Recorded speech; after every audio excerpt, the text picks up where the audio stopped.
Good evening or afternoon, friends, depending on the time zone that you're joining us from. Thank you so much for being here. My name is Alicia McBride, and I'm FCNL's Senior Director for Quaker Leadership. And I am your host for this conversation, our Quaker Changemaker event for September. This conversation about how we can support advocacy to heal the harms of nuclear testing. I want to welcome and thank our speakers for this evening, Tina Cordova and Alan Hester. And before I introduce them and start our conversation, I want to invite my colleague Bobby to share some logistics about how we're going to gather. Thanks, Alicia, and welcome everyone. My name's Bobby, and I work as FCNL's Quaker Engagement Program Manager, and I'll be running technology tonight. So just a few tech considerations I want to share before we get started. As some of you have already started doing, we'd love to have you say hello in the chat and introduce yourself. It's a great way to see who's here and to build some community virtually in this Zoom space. As you can see, we are recording this event, but the audience will not be included in the recording for privacy reasons, just the speakers. Even so, feel free to turn off your video if you're uncomfortable keeping it on. Captioning is available automatically, and if you do not want to see the captions, you can click on the captions button on your Zoom toolbar and click hide those subtitles. For questions, we'll have some time for you to ask questions at the end, but we won't have time to get to everything probably. To submit questions, please just drop them into the chat as they occur to you, and I'll be tracking those so that our moderator can direct them to panelists towards the end of the event. If you have any need for Zoom tech support, if you're having any difficulties, please feel free to private message me in the Zoom chat or email me at rtrice@fcnl.org, and I'll put that in the chat as well. Welcome again, and back to you, Alicia. Great, thanks, Bobby. And I know some of you already sent in questions ahead of time when you registered as well, so we'll take a look at those. It's great to see all of you here. I want to get started by introducing our speakers. First, we have Tina Cordova, who is a 7th-generation native New Mexican. She is the co-founder of the Tularosa Basin Downwinders Consortium, an organization that works to bring attention to the negative health effects suffered by the unknowing and uncompensated victims of the first nuclear blast on Earth, which took place in the Trinity site in south central New Mexico. And I know we're gonna talk a lot more about her work this evening. And our second speaker, Alan Hester, joins Tina in working for legislation to compensate and support people exposed to radiation from US nuclear tests. Alan leads FCNL's lobbying on nuclear disarmament. He lobbies Congress for reductions in Pentagon spending, for arms control, and the eventual elimination of nuclear weapons. And before he joined FCNL, Alan worked for Physicians for Social Responsibility, engaging with health professionals who could speak to the medical consequences of nuclear war. So, you know, a fairly heavy set of topics that we're going to be addressing tonight, but very important to discuss. And as we get settled, I invite you to join me in a moment of silence and grounding as we prepare for this conversation.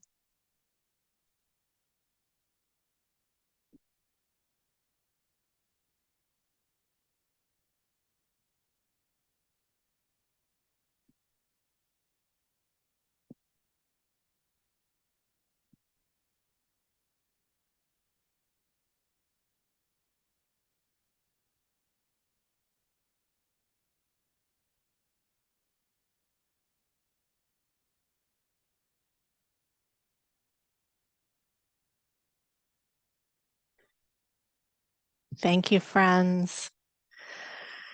We'll get started. And as Bobby said, please feel free to keep introducing yourself, sharing your questions in the chat, and we will get to what we can. Just to frame our conversation a little bit, often I think in the US, we start talking about the atomic bombs and the consequences of atomic war around the anniversaries of the US bombing of Hiroshima and Nagasaki. And sometimes, you know, for people that were not alive at that time, it can feel like something that happened over there to someone else and a long time ago. And for Tina and many other people in the US, that is just not true. An often overlooked consequence of the nuclear arms race is the harm that was caused to numerous Americans by domestic nuclear testing. Many of the communities living around or downwind from those tests suffer from cancer and other illnesses related to radiation exposure. And it wasn't until 1990 that Congress passed the Radiation Compensation Exposure Act, known as RECA, to address the harm and lasting health impacts in communities located near these sites. That act currently provides compensation and life-saving health benefits to Americans who have suffered directly from the expansion of the US nuclear weapons industry, but it is set to expire in 2024, which amazingly is coming up. We're nearing the end of 2023. And if that happens, entire communities will lose their health coverage and cancer screenings, and many will never get the chance to apply for compensation. So FCNL is joining with many others to work to get Congress to extend this program, to expand it as we understand the full impact of nuclear testing on the communities. Not every community was included in the original legislation. And so I'm hoping in this conversation, we'll talk about, we'll learn a little bit more about this issue, and it sounds like some of the people in the audience are very knowledgeable already.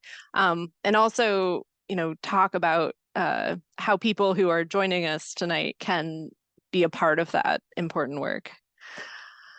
So with all of that, Tina, I want to get started by asking you about the name Downwinders and what that means and who that's referring to. Well, the term downwinders was that term that was designed to designate those people that live basically downwind of nuclear and atomic test sites. And so it refers to those of us who live adjacent to the test sites, but it also can refer to people who live in communities where they enriched uranium, where they mined uranium, where they dumped nuclear waste.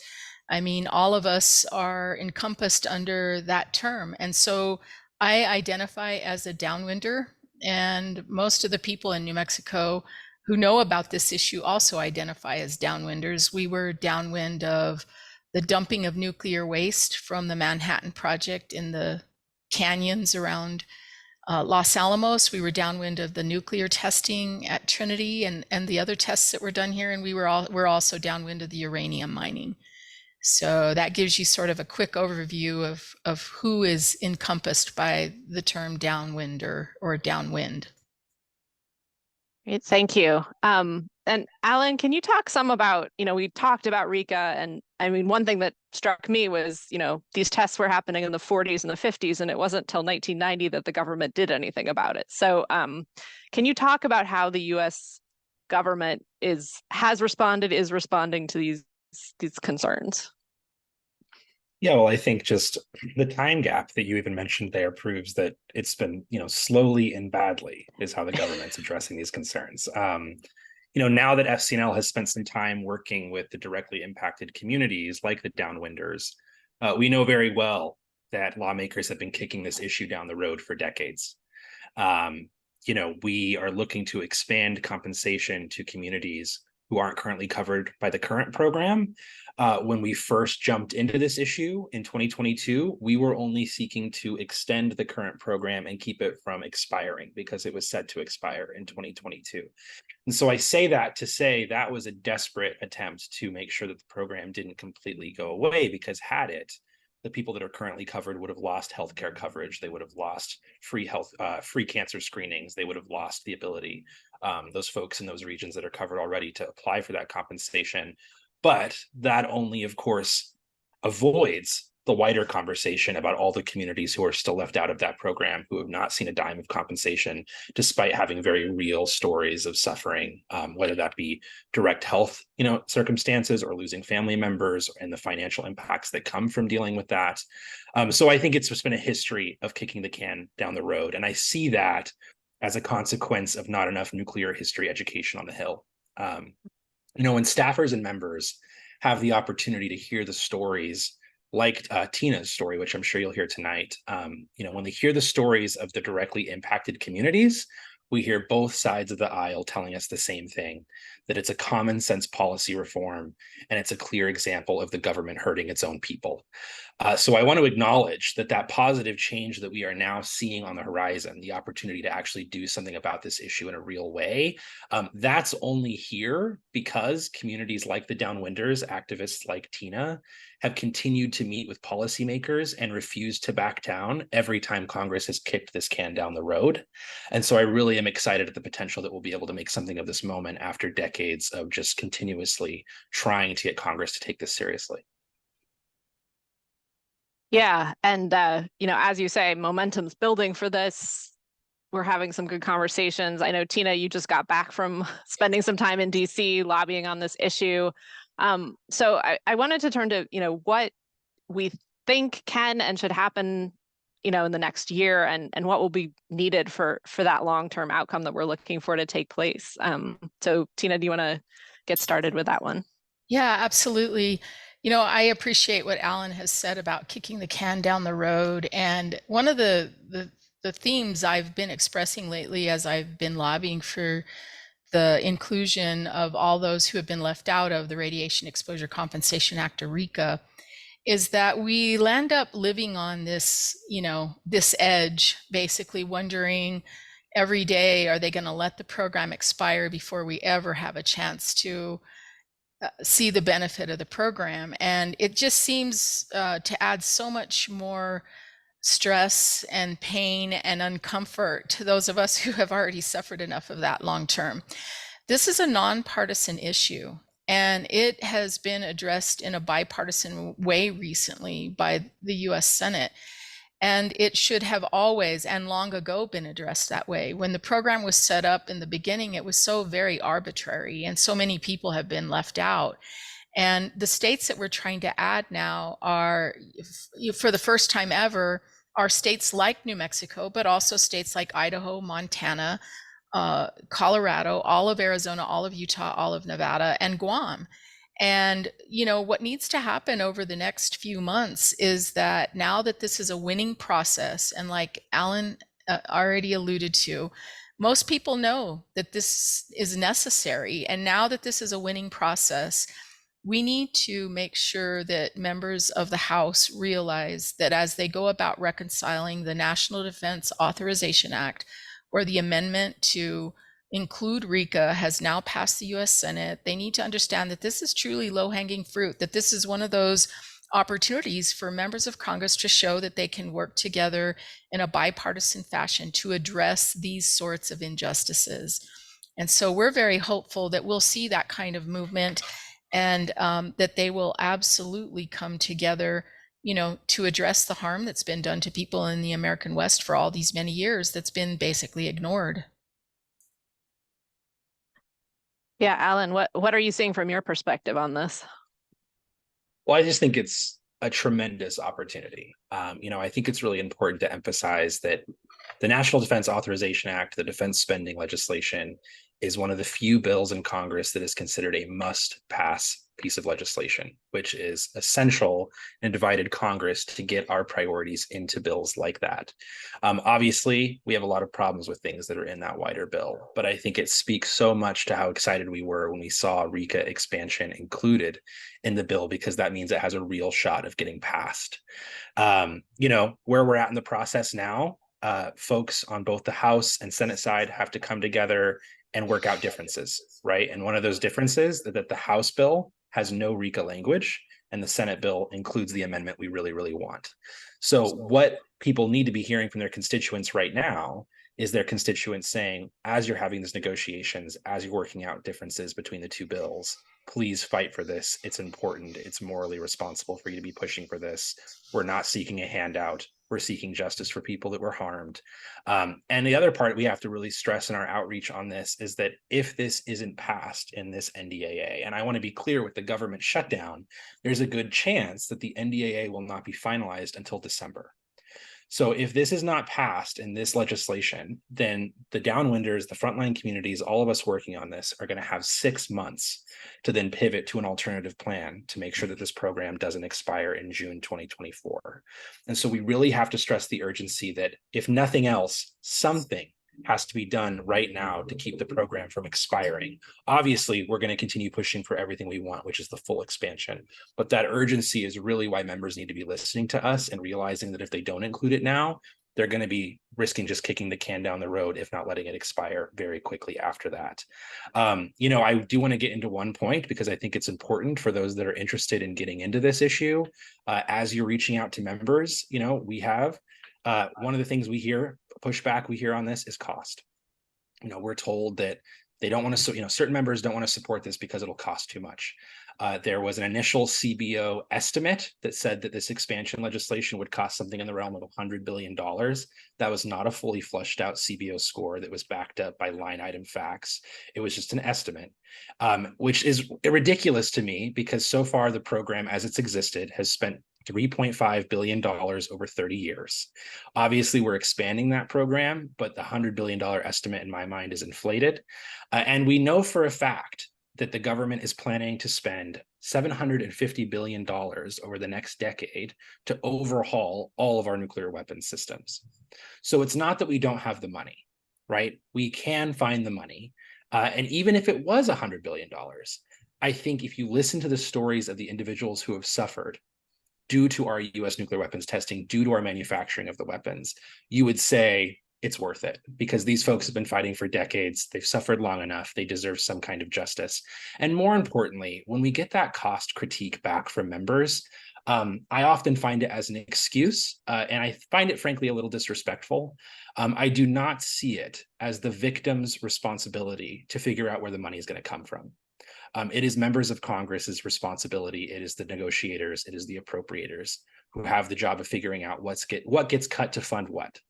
And I do not think it's appropriate to ask victims who are saying they've been harmed by their government to then have to say, tell us where in the budget you want the money to come from. That's Congress's job. We are here to stress the urgency. We're here to stress the moral lens of why this needs to get done this year. Yeah, and that's tremendous messaging, Alan. I really do appreciate that. And let me just add something. When they tell us it's going to cost too much, I always say it adds amazing insult to the injury that we've already experienced.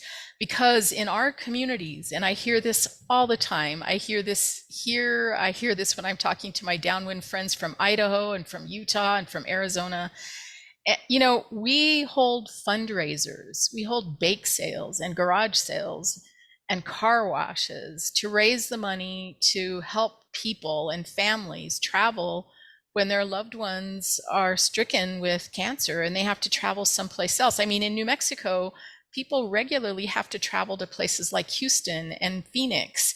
And so lately I've been saying maybe the Pentagon should hold a bake sale every now and then and a car wash so that they can understand what this has been like for us. Because how do you put a price tag on someone's life? How do you say to us that this is going to cost too much? And I am so grateful for Alan's messaging around this because we truly know and will not settle for that excuse any longer. We spend $50 billion annually, $50 billion, just maintaining our nuclear arsenal, not adding to it, not building a plutonium pit, not modernizing anything, just maintaining, putting them to bed at night, $50 billion. And like Alan said, if indeed at some point it does cost $100 billion over 19 years, then that is a true component of our total budget for the pursuit of nuclear superiority. And it should have been figured in a long time ago because we are American citizens that were harmed in that process. Yeah. Thank you for that. Thank you for everyone who's sending in questions and comments in the chat. We'll do our best. I did want to, just because I think, and thanks, Bobby, for reinforcing that. There was a question I actually think I just want to throw in before we continue, which is, we're talking about, who's covered currently in expansion. And I just wonder if maybe Alan, you could just give the basic information of like who is covered currently by this program and then the expansion, like who would be added as a result. Yep. I can happily go over what I have. And then Tina, if I miss anything in this coverage, please let me know. The information I have in front of me about what the RECA program as it currently stands covers downwinders from certain counties in Arizona, Nevada, and Utah are eligible for $50,000. On-site participants who participated in our nuclear testing, whether that be military or civilian, they're eligible for $75,000 of compensation. Uranium miners, millers, ore transporters, anyone that had anything to do with the uranium industry from 1942 to 1971 are eligible for $100,000. And then, of course, anybody who is eligible under that geographic area can also get health centers and nonprofit organizations, which RECA funds, to conduct cancer screenings and support individuals in filing those RECA claims.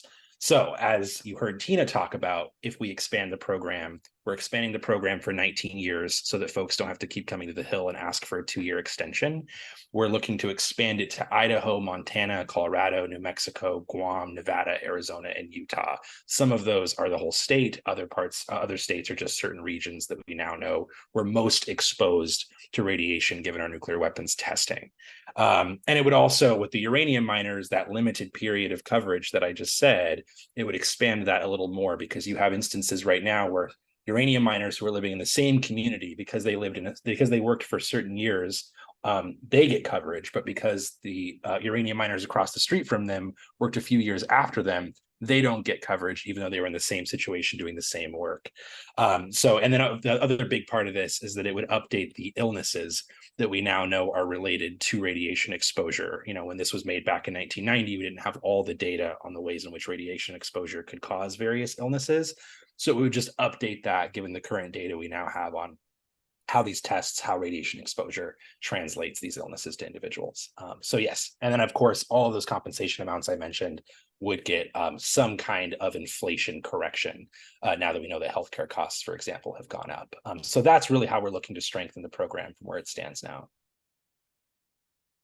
And I just might add that for the first time ever, it would include healthcare coverage for the downwinders, because the downwinders do not, as the bill is currently written, does not include healthcare coverage for downwinders. So that would be a new component never before seen in the program, but most essential, especially for people living in the American West, where it's very rural and where we don't have access to healthcare. The RECEP clinics that Alan mentioned, the screening clinics, are essential components of this, and then the healthcare coverage is an essential component. Yeah, thank you for jumping in on that. And I think people are sharing lots of other places that have been exposed and people who've been exposed. Clearly, even this expansion would not address the full impact of U.S. nuclear testing, and it improves dramatically the coverage that would be available. I think we've mentioned in the advocacy around this that there's obviously lots of facts and figures and dollar signs and things like that, and that the thing that is the most impactful for members of Congress and for staff and for people to hear is the stories of the people that are impacted by these policies. So I wanted to ask you both, and I'll start with Tina, just what is an experience or a conversation or a story that really has stuck with you as you've been doing this advocacy? Well, my own family history obviously speaks to one of the main reasons why I do this advocacy work. And it's not because I'm self-centered, it's because my family is one of hundreds that we've documented in New Mexico that are displaying four and five generations of cancer now. I'm a downwinder and a cancer survivor. I was diagnosed with thyroid cancer at the age of 39. I lost my dad to cancer. He had 2 bouts of oral cancer. He didn't drink, didn't smoke, didn't use chewing tobacco, had no viruses. And for those of you who understand oral cancer, you'll know he had no risk factors, but he was a 4-year-old child at the time of the Trinity test, and he was drinking mass quantities of cow's milk. I now have, both my grandmothers had cancer. I've lost count of the aunts and uncles and cousins that I've lost, but I now have a 23-year-old niece that was diagnosed with cancer in November. And what we're seeing in New Mexico is that younger people are now manifesting cancers. They are not experiencing the latency period that some others have experienced, and they're manifesting cancers very young. And in my own community of Tularosa, a little town of about 3,000 people, I'm in touch with 2 families right now. One, they have a 9-month-old grandson who's been on chemotherapy since he was 2 months old. He has to travel to MD Anderson Hospital in Houston, Texas for his treatments because there's no treatment for him in New Mexico. And I mentioned earlier the garage sales, the bake sales, and the car washes. The community has rallied around that family and raised money to make sure they have the resources to try to save this child's life. And if that weren't bad enough, and that is horrendous, I also have another family that's near and dear to me, and they have a granddaughter that's 2 years old, and she just had to have one of her eyes removed because she has eye cancer. Her other eye is at risk also. And again, our community had to rally around that family to make sure that they had the resources. For me, this is an 18-year battle that I have been fighting. Yes, many people have joined with me. In the beginning, it wasn't like it is now. We have lots of attention now, and we've made great progress.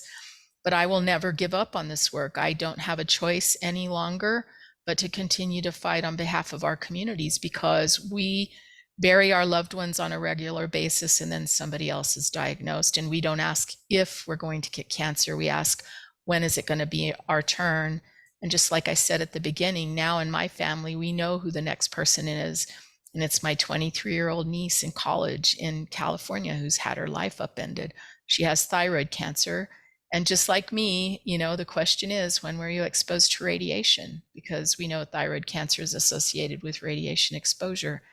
And so I obviously do this work for those reasons, and on behalf of all the people that started out on this journey with me 18 years ago, who are now gone, lost their lives to cancer without any assistance or acknowledgement from our government. Thank you for doing this work and sharing that, you know, difficult stories and your experience. I'm sorry that is the position that you and your community are placed in. Alan, I know your experience is a little different as a lobbyist, but I know that you've worked with people that have been that are downwinders and survivors, and I wonder, like, what's something that stands out for you in this work? Yeah, and I just want to say this is one example of many that I've had so far, and that I've been fortunate to have to be in lobby meetings with the downwinders, be in lobby meetings with the atomic veterans, be in lobby meetings with people who I think in many ways have touched a history that I've only learned in classrooms, you know, and saw as a history lesson.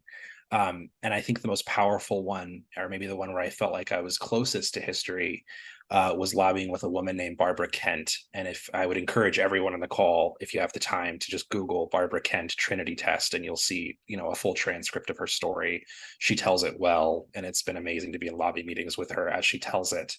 But this is a woman who, you know, has joined us for lobby meetings at 92, I think 92, 93 years old, alongside her daughters. And she experienced the very first US nuclear weapons test, the Trinity test, the one that was highlighted in the recent Oppenheimer film, which definitely was I think added a context for me when I watched that film in theaters, that, you know, I was thinking about Barbara Kent and her experience.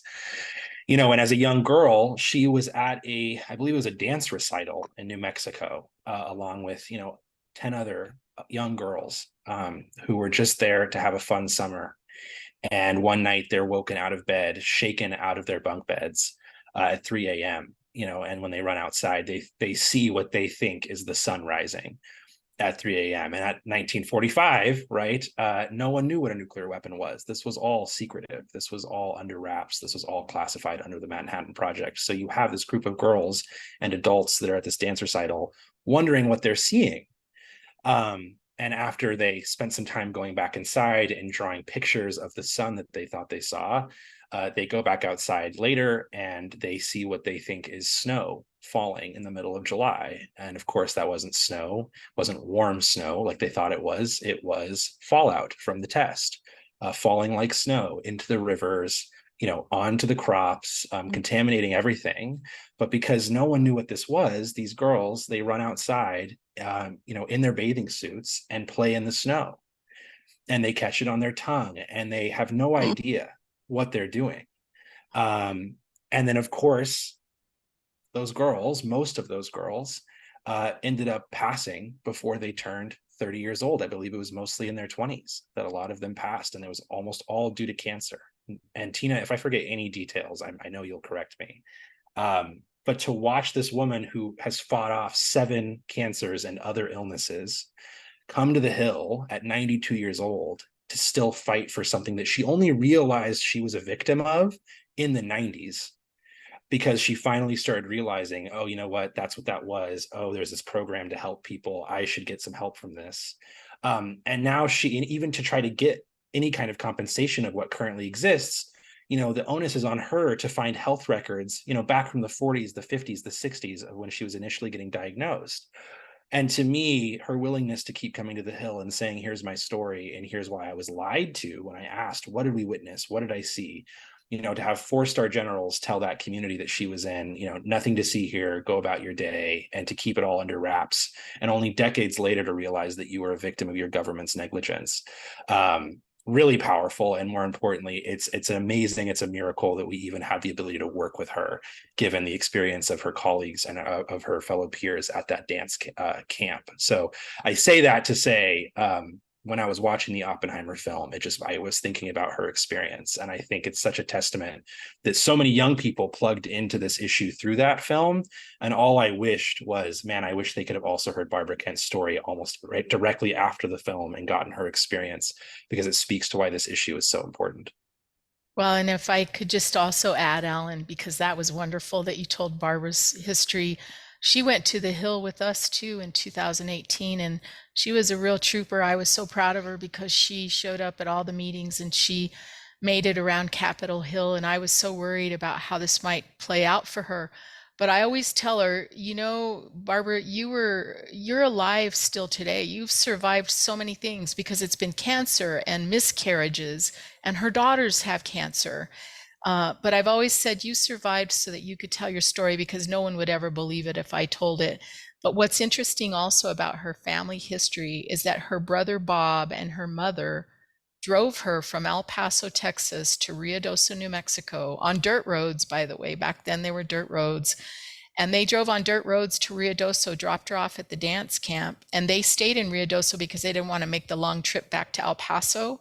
So they experienced the bomb that morning at 5:30, and they were knocked out of bed, and both of them got brain tumors. So 100% of their family that was present in those communities 60 miles from the Trinity test site and experienced the blast and the fallout received harm. They experienced health consequences. And so her story is so profound, because when 100% of those present were exposed and then had health consequences, you really don't have to tell. I mean, how can you say it's not associated? So we are grateful for Barbara and others like her who have told these stories and who were lied to in the days afterwards, and who were never warned about the consequences of continuing to drink the water that was collected, because we didn't have running water back then, and eat the crops because we didn't have electricity. We had no refrigeration.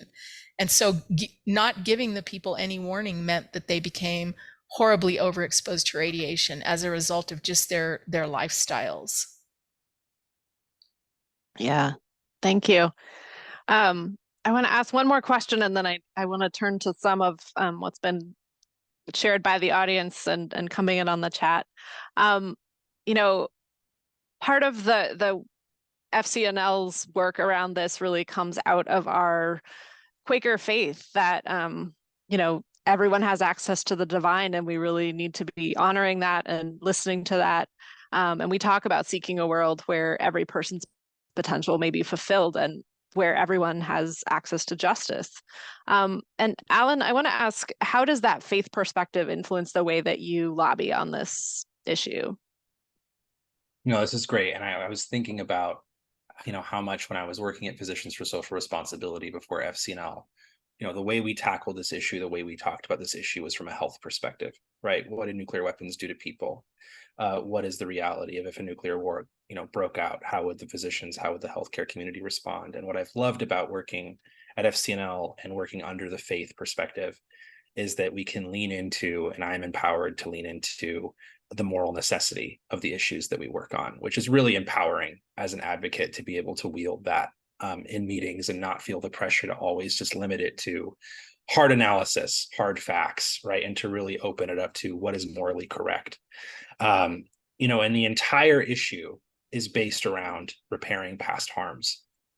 So when considering if this was an issue that FCNL should work on, because we only jumped into this issue in 2022 fully, and really committed to it, all I had to do was open up, FCNL's World We Seek document and say, is this in line? Is this work in line with the world that we seek? And in that document, in the part where we talk about seeking a world free of war and the threat of war, there's also a section that says we support efforts to address the suffering caused by past injustices. And as soon as I read that, I was like, this is in line. And in fact, when we heard that this amendment to expand the program was included in the NDAA, I went to a celebratory meeting of activists that had been working on it. And they talked about reaching out to FCNL a few years ago and being surprised that FCNL had not been working on the issue more directly. And that just made me really excited that I think we jumped into it before the fight really, I think, had a moment of maybe we can actually get this done. So I think it's just really great that we get to lean into that moral perspective, that we get to talk about the justice element of repairing past harms. And that all of that just made it so clear that FCNL couldn't stay silent on this issue anymore. And Tina, in your collaboration with Quakers and with FCNL and with other faith partners, what do you think that perspective adds to this conversation and to your work? Well, obviously, when we work with people of faith, we know that they inherently understand that people should have access to justice and equity and fairness. And we also know that they inherently understand the difference between right and wrong. And this is a moral issue, just like Alan said. I mean, to actually bomb your own citizens and lie to them about that and never tell them the truth and never come back and assess the damage and never do anything to address the damage is just inherently wrong, and it's immoral. And so for me, I tell people all the time, if you're a person of faith and you know the difference between right and wrong, and people of faith, I don't have to express what the difference is. If you're one of those people and you remain complacent after knowing this, it makes you complicit in this huge injustice that people have experienced, American citizens. And I always say, we have given everything to this. Just as a matter of fact, New Mexico during World War II, New Mexico per capita had more people enlist in the service of our country, more people die in the service of our country. My grandfather's buried in Belgium. He was killed in Germany during World War II. We didn't bring everyone back. We had more people die. We bought more war bonds per capita of any state. And we were the complete and total support to the Manhattan Project. And then we were the victims of the Trinity test. There is very little else we can give. We've been losing our lives to this for a very, very long time. And so I know that people of faith understand how immoral and unjust this is. And it's normally up to people of faith to carry forward justice, to assist us in carrying forward in our pursuit of justice. Thank you. So I want to turn now to some of the questions from people who are on the call and who sent them in ahead of time. A lot of questions coming in, and I will do my best to get through what we have, and hopefully we can also share some resources for people interested in learning more about this issue. I want to start with a question. Tanya Mouse asked about the burden of proof required to receive compensation. And one of the questions that had come in earlier from Ian was talking about the Shoshone people who, may not have the correct documentation. And I know, Tina, there are many Native American tribes that are in these areas and may not have exactly the right records that people are looking for. So can you speak a little bit about sort of the documentation requirements and the impact that has on who's able to access this support? Well, because the people of New Mexico have never had an opportunity to actually apply, I don't feel like I'm one of those people that understands or knows this very well, but I do know that as time has gone on, the program has been amended at times to address these issues. They will have to rely a lot more on affidavits and things like that, because records will not be available. And we know that, especially for the people in New Mexico who have a 78-year-old history with this. So it's not a slam dunk. A lot of people think it's an easy process. It's not what I would call a horribly difficult process, but it can be difficult enough to where you have to utilize legal assistance. To that end, though, the legal assistance, the charge for legal assistance is capped. And there are many organizations out there that will offer legal assistance to people who are trying to enroll in the program. We know as advocates, actually, that if we get the bill, or when we get the bills passed, our role will change dramatically, because we will then retool to become a resource for helping people.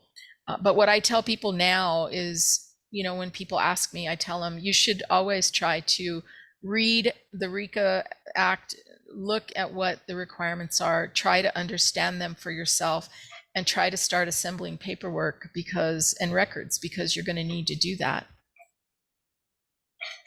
Yeah, I will just lightly add on to that. I talked about Barbara Kent's story, which she tells in such real detail that it's impossible for me to think, how can you think this person wasn't there experiencing this? But she, at the time, was living in Texas. So she was, all of her records say that she was a resident of Texas, even though she was visiting that summer in New Mexico. And so I say that to say she has this horrific story. She has this history.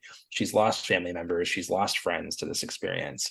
But because there are no records from her of living in New Mexico during the time of that test, she cannot get compensation under the RECA program. Now, one of the things we've been fighting for is to say people like Barbara should be included in RECA expansion, right? There are a ton of communities that even under expansion do not get included. In fact, that was one of the benefits of this amendment coming from Josh Hawley, is that while we were fighting for RECA expansion, there was a story that broke about his state, Missouri, having this sudden revelation about its history with the Manhattan Project, and realizing that there were communities being exposed from legacy sites of the Manhattan Project. And that was what pushed Josh Hawley to then team up with the individuals working on RECA expansion and saying, how can we work together? So I say that to say, there are going to be so many communities that are not covered even after we get this expansion done. I think about the atomic veterans who were, purposefully used as test subjects in these nuclear weapons tests to study the human impact of nuclear weapons. They are not covered under this RECA expansion. And that just goes to show that our work to pursue justice is not going to end the moment we get this win. But this would be a huge step in the right direction. And I think each one of those wins in that fight underlines and does the work of underlining that these weapons are uniquely horrific. And we're going to hear more stories about communities then realizing that they have part of this history in their backyard. Yeah, I think, thank you for sharing that. We had a question to maybe turn this in sort of a different direction. From William in Oregon, who was talking about, he's very connected. He's living near Hanford and Richland. And I know we had some questions about Washington State also having impacts of nuclear testing, which, as we said, it's not going to be perfect, even if we get what we're working for right now. And he's asking sort of, what are effective ways for peace activists to collaborate with this work, whether or not they, are in a place that's directly impacted? Yeah, I think I would say two things, just really quickly. I mean, the first is, if you have a localized relationship to the issue, reach out to your representative, reach out to your senator, and explain why this is a local issue to you, right? And I think that's when my answer to people who have said RECA doesn't cover this community, or there are these individuals who wouldn't be covered. I'm like, well, it's important that you tell your member that you see efforts to get these people coverage, to get these people compensation, and you would like to see a similar effort for the communities that are not covered under that. At the same time, I think it is worth sending those stories to the individuals and the members leading on RECA currently. I think it's important for them to hear, hey, this is a great effort, but here are some communities that aren't currently covered, because that just empowers their broader message that there are injustices being done that need to be handled. And maybe it doesn't happen in this legislation, but maybe that is the basis of another piece of legislation that can either be done at a state-by-state level, or it can be a separate, more national level conversation. But I think that's the most important thing you can do, is go to your member and say, we have this local relationship. And then if not, if you aren't in a community that has a personal relationship to this, and I would say you're probably hard-pressed to be in a community that has no relationship to nuclear testing or our nuclear history. And then there's a New York Times piece that just came out recently that said that the first nuclear tests fallout reached 46 states, Canada, and Mexico. So you probably are in a state that has some history to this issue. But if not, I think what you then lead with is trying to figure out how you can support the frontline communities that have been leading this for decades. And I think everybody can do that. And I would just simply start off with figuring out who those communities are, who are the downwinders, who are the atomic veterans, who are these individuals who have these stories, and then urging your member to be a supportive actor in supporting those communities and what they're fighting for. But I'll pass it to Tina. Yeah, and I would say that right now it's very important for people to contact their members of Congress and say to them that as as a person of faith and somebody who understands this issue now, it's important that their members of Congress support Amendment 1058 to the NDAA passed by the US Senate. And especially when you're speaking to House members, you need to make sure that they understand that you, as a constituent, are hoping that they will keep the amendments to expand and extend RECA in the NDAA, where it really does belong, by the way. So yeah, everybody can do that. And we're asking everybody to do that. Everybody counts. And these calls, it's really interesting. When I was in DC last week, we've been saying this a lot, and Senator Lujan's office, they told me we're getting a lot of calls from people. And that's important. He's a supporter, but he needs to know that his support is appreciated. I've called Josh Hawley, Senator Hawley's office, several times and told him face to face. And so they need to hear that everybody is in favor of this, that lots of people are in favor of this. Yeah, thanks. And I see Bobby and Alan are sharing our action alert links in the chat, so you can click on those directly and take action that way. Alan, you mentioned earlier the Oppenheimer film, and I wanted to. We had a question sort of about the impact of that, and that has brought more attention to this issue. I also wonder, from a professional perspective, sort of your take on that. Well, you know what? I would love to, before I launch into what I think about the film or how I think we may have utilized the film, I would like to pass it to Tina, who I know will have some very nuanced thoughts about, Oppenheimer as a film, and then maybe that's different than how we've been able to utilize it. Thank you, Alan. I can hardly contain myself when people ask me about Oppenheimer, the film. When you watch the film, it's as though the entire Manhattan Project and Trinity test took place in a vacuum. They don't portray a single person from New Mexico, and we were the support to that project and to the test. And when I say that, what I mean is we were the people that built all the roads and bridges and facilities, and then became the janitors and handled the nuclear waste, and even died in explosive accidents. We were the women that were bussed up there to cook every meal, clean every house, change every diaper, and feed every baby bottle. And we were the ranchers that had our property taken so that they could establish the Manhattan Project and Los Alamos Labs. A lot of people don't know this, but more than 30 families, primarily Native American and Mexican American ranchers and farmers, lived on what's called the Pajarito Plateau. They burned their crops, slaughtered their animals, gave them $7 an acre, and sent them packing. And these people were never able to reestablish any kind of life or livelihood after that. Everything they had known was established on that plateau. And in the movie, they show it as though it's this large, vast expanse of nothingness. And that is exactly how they treated us. They treated us as though we were nothing. And then you know, we lived as close as 12 miles to the Trinity test site. We were knocked out of bed that morning. We experienced something so grand that people never forgot. They were never able to put it out of their minds what they experienced that day. And they show none of that in the film. And for me, that's exploitation. They came here and invaded our lands and our lives when they established the Manhattan Project and opened up the earth to extract the uranium and then build the bomb and detonate it at Trinity. They invaded our lands and our lives. And then when they came here to film the Manhattan movie, I mean, the Oppenheimer movie, they again invaded our lands and our lives. They used our tax incentives. We're a poor state. 47% of all the people in New Mexico access health care through Medicaid. They took our tax incentives. They used our beautiful landscapes. They used our local talent and workforce. They made this blockbuster movie that will gross hundreds of millions of dollars.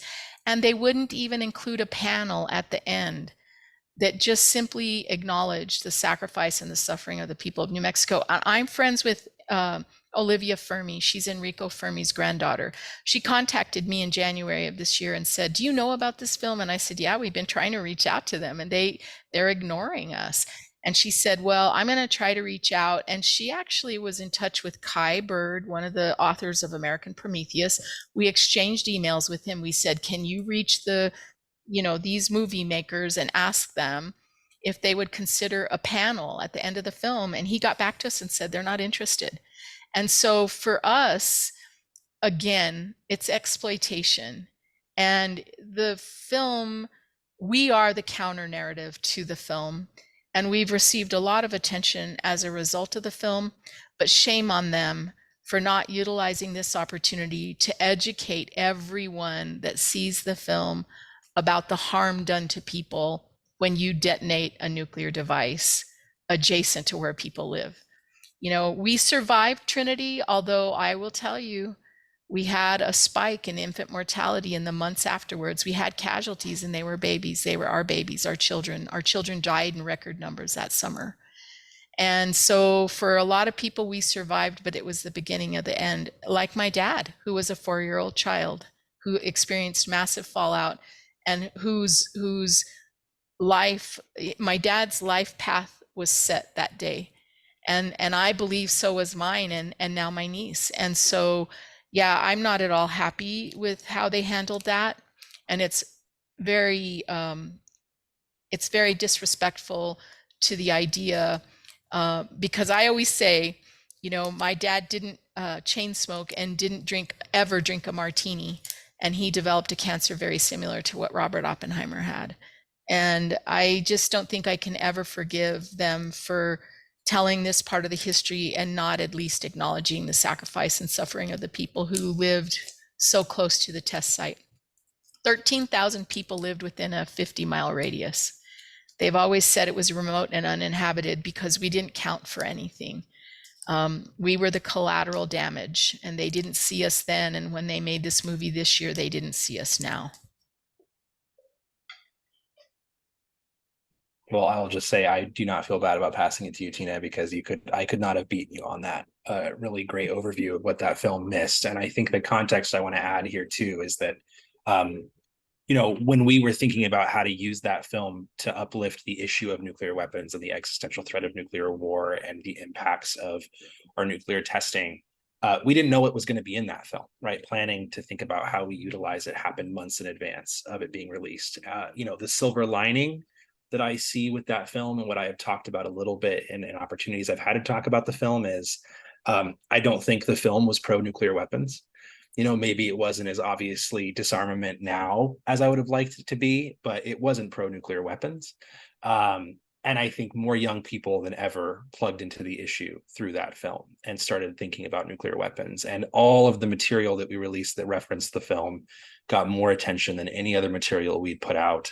You know, when RECA was getting fought for on the Senate floor, when this amendment was being introduced to the Senate floor, every member who stood up and spoke in support of this amendment referenced the Oppenheimer film and the popularity of that film and said, you know, more Americans than ever are thinking about our nuclear history, and now is the time to repair the harm. So despite the film itself failing in numerous ways, I was excited, and I think the activists were excited to see it be a hook or a way for policymakers to really raise the issue to a level that maybe it wouldn't have gotten without the film being released this year. So I'm hopeful that a win on RECA is really the silver lining when it comes to the impacts of this film at large. I will also just add very quickly, Alicia, there is a documentary that will premiere at the Santa Fe International Film Festival called First We Bombed New Mexico. There's a producer, her name is Lois Lippman, that's been following us for 6 years. And she has developed the most beautiful, touching documentary about our trials. And she profiles several families. And I just would invite everybody to keep an eye out for that. We're looking for a streaming platform. We're still raising money.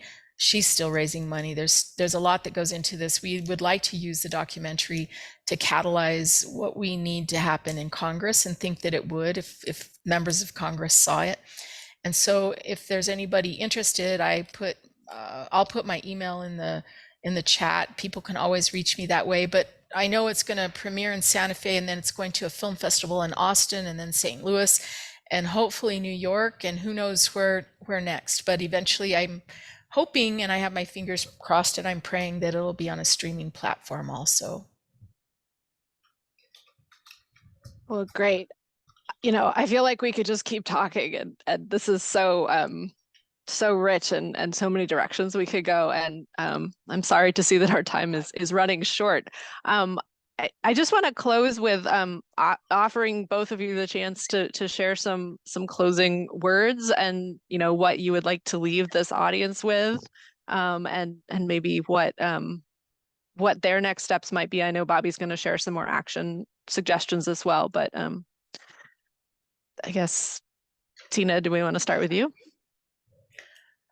Sure. I would just say that I clearly believe that all of you have heard the message today, and understand now in a way maybe you didn't before about what our lives have been like. We have a steering committee that I've worked with for, oh gosh, like I said, I've been doing this work for 18 years, but we currently have a steering committee that I've been working with for about 10 years. And one of the ladies on the steering committee who's very dear to me, she lost her husband about 3 years ago to lymphoma. They live 20 miles away from the Trinity test site.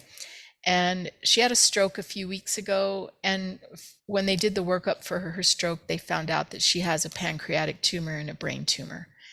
And I only share this with you now because I hope that everybody understands that this doesn't end for us. I said it earlier, I'll say it again. One of us, we bury someone and someone else is diagnosed. And I just implore you to join with us in this fight for justice. We have waited so very, very long, and we have lost so very many people. And we've just never had an opportunity to live free of this, and we likely never will. But there are things that can happen now that would come to our aid and our assistance. And again, I just ask that all of you join with us in this fight. I put my email in the chat. Please email me if you have any questions, thoughts, concerns, or are interested in more information about the documentary. And I'm so grateful for this opportunity tonight. Thank you all very much. Yeah, thank you. Alan, do you want to add anything to that before we close? Yeah, I'd love to. What I'll say is I've been working on nuclear issues ever since I graduated college. I've been in this space for 5 years. And when it comes to arms control, when it comes to preventing the threat of nuclear war, it's been a tough series of 5 years, right? But I think that the people who do this work, and I think Tina can agree with this, you do it because you have the opportunity to really make a positive impact, in my opinion, on the fabric of history.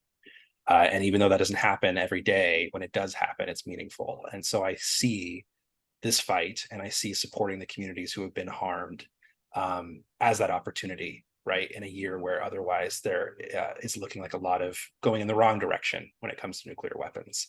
This is something we can get done despite the external challenges in the world right now, despite the lack of trust in the world right now. I think it speaks to the president's agenda to want to lead the way on nuclear, reducing nuclear risk, reducing nuclear harm. And more importantly, if members vote on this and they agree that this needs to be done, They are proving through a vote that nuclear weapons are uniquely harmful. And that is part of our narrative to dismantle why these weapons shouldn't exist anymore. So I do see this win as a win towards a world free of these weapons. And I hope that all of you will add to the thousands of actions that FCNL activists have already taken on this. The fight isn't over, but I think we could really celebrate something really incredible if we keep up the momentum. So thank you so much. Yeah, thank you, Alan and Tina, so much. There's some people are expressing their thanks in the chat, and I echo what people have shared. This has been such a powerful conversation. I know that Bobby has some additional information about some of the action steps that you can take, so I want to turn it over to him, and then we will close for the evening. Thank you, Alicia, and thank you again, Alan and Tina. Such a powerful conversation, incredible stories, and what an opportunity before us to make this change. Friends in the audience, if you're interested in taking action, I've just dropped a series of links in the chat where you can use our FCNL Online Action Center to write to your members of Congress on this concern, to call your members of Congress on this concern, and to learn more about Tina's organization, the Tularosa Basin Downwinders Consortium, as well as her email address in the chat. We'll be sure to send out a recording of this event to everyone who registered tomorrow with some of these action resources. And I hope you will save the date for our next Quaker Changemaker event in October, on October 25th at 6:30 p.m. Eastern. Thank you all so much for coming. Go forth, be well, know you are beloved, and faithfully onward together we go. Have a great evening, and thank you again.